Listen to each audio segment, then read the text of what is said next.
महाराज जी, कब और कैसे पता चलता है कि ये हमारा आखिरी जन्म है?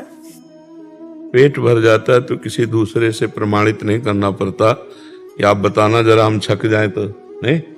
ऐसे ही जो भजन में डूबे रहते हैं, कोई वासना इच्छा नहीं रह जाती, किसी भी तरह के नवीन विषय भोगने की इच्छा नहीं, पूर्ण मन परमात्मा में एकाग्र हो गया, अब कोई चाह नहीं, तो जन्म मरण अपने आप मिट जाएगा।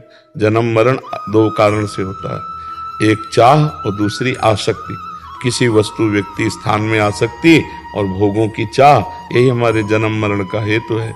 जहां अचाह हुआ, निर्द्वंद हुआ, भगवत चिंतन में तन्मय हुआ, खत्म हो गया संसार का खेल।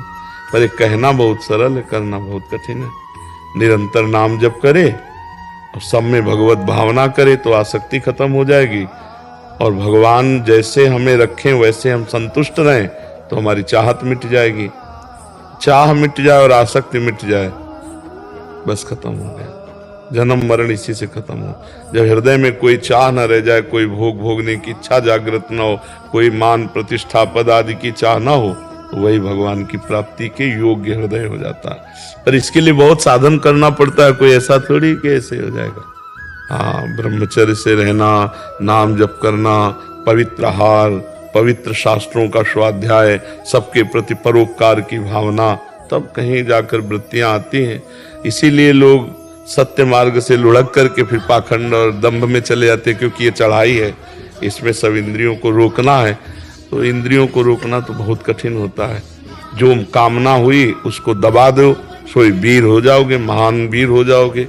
पर वो हमको दबा देती कामनाएं। ऐसा लगता है तभी शांति मिलेगी जब जो हमारे मन में इच्छा आई उसकी पूर्ति हो जाए। और भगवान कहते हैं त्यागात शांति निरंतरम, इच्छाओं के त्याग से शांति मिलेगी। हम समझते हैं कि हमारी इच्छाओं की पूर्ति हो जाए तो शांति मिलेगी। इसीलिए इच्छाएं ही हमें जन्म मरण देने वाली हैं। भोगा हो गया भगवत प्राप्त, भगवान उसके हृदय में प्रकाशित हो जाते हैं, जो सब आसक्ति और ममता को भगवान के चरणों में